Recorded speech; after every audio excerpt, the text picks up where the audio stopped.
ជំរាបសួរក៏ដូចជាសួស្តីបងប្អូនទាំងអស់គ្នាថ្ងៃនេះខ្ញុំមានម្ហូបមួយដែលមានឈ្មោះថាគោញៀនហើយសម្រាប់គោញៀននេះផងដែរវាពិតជាមានរសជាតិឆ្ងាញ់មែនតើបងប្អូនយល់ប្លែកមាត់ហ្មងបើសិនជាបានជាមួយអាត្រជាក់ជុំគ្នាពេលល្ងាចណាដឹងតែឆ្ងាញ់ហ្មងតោះឥឡូវយើងមកមើលពីរបៀបធ្វើទាំងអស់គ្នាដំបូងខ្ញុំមានសាច់គោម្ដុំបន្តែមយកអភ័យបងប្អូនបន្ទាប់មកយើងធ្វើការហាន់វាជាចំណិតស្ដើងតែពេលយើងហាន់ទៅតឹងសាច់បងប្អូនយើងកុំហាន់បណ្ដោយសាច់យើងហាន់ទៅតឹងសាច់ទៅសាច់គោរបស់យើងឡើងផុយហើយស្រួយល្អទៀតហើយក្នុងការហាន់នេះផងដែរយើងហាន់ឲ្យយើងស្ដើងតិចបងប្អូនយើងហាន់ឲ្យស្ដើងតិចមកយើងកុំហាន់ក្រាស់ពេកកាលណាយើងហាន់ក្រាស់ទៅវាញ៉ាំទៅក៏វាអត់សូវឆ្ងាញ់ដែរយើងហាន់យើងស្ដើងល្មមមិនក្រាស់ពេកមិនស្ដើងពេកណាតោះឥឡូវយើងមកហាន់ជាមួយនឹងគល់ស្ក្រេងសម្រាប់គល់ស្ក្រេងខ្ញុំហាន់ស្ដើងឆ្មាលអញ្ចឹងណាយើងហាន់ឲ្យស្ដើងមកទូចមក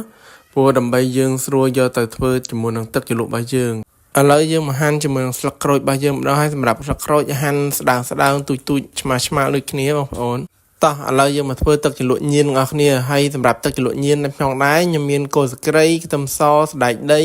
រំដេងស្លឹកក្រូចនិងម្ទេសហើយសម្រាប់ម្ទេសបងប្អូនអាចដាក់តាមចំណង់ចំណូលចិត្តបានណាហើយក្នុងការធ្វើទឹកជ្រលក់ញៀននេះផងដែរយើងអាចបុកក៏បានយើងក្លុកក៏បានដែរបងប្អូនតែខ្ញុំក្លុកណា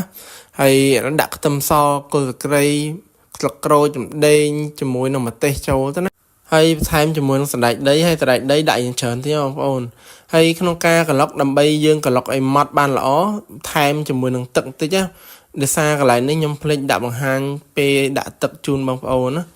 បន្ទាប់ពីយើងដាក់ទឹកមកល្មមហើយយើងក្លុកវាឲ្យម៉ត់មែនទេបងប្អូនយើងក្លុកឲ្យម៉ត់ទៅបានទឹកជ្រលក់របស់យើងឆ្ងាញ់ហើយសម្រាប់ទឹកជ្រលក់ញៀននេះផងដែរយើងយករសជាតិប្រៃជូរអែមហឹលបងប្អូនបានមានរសជាតិឆ្ងាញ់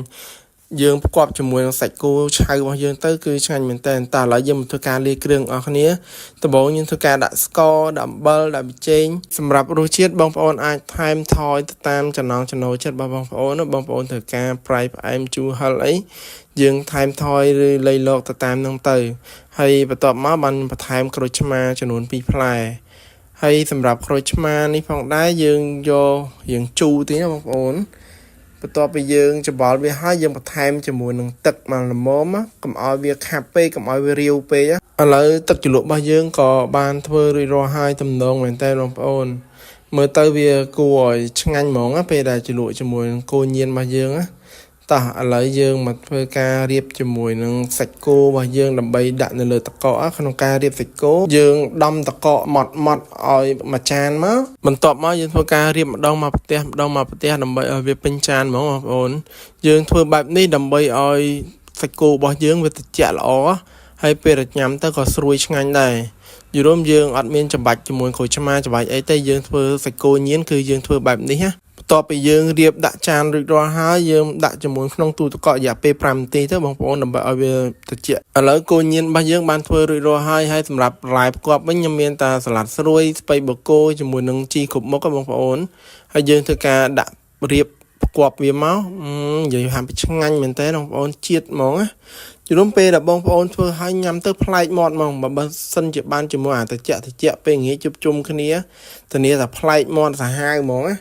ហើយអរគុណបងប្អូនសម្រាប់ការតាមដានទស្សនានៅវីដេអូកន្លងមកហើយសង្ឃឹមថាបងប្អូននឹងចូលចិត្តនៅវីដេអូមួយនេះសូមជួយចុច like share follow និង subscribe នៅ channel របស់ខ្ញុំនៅក្នុង channel YouTube ផង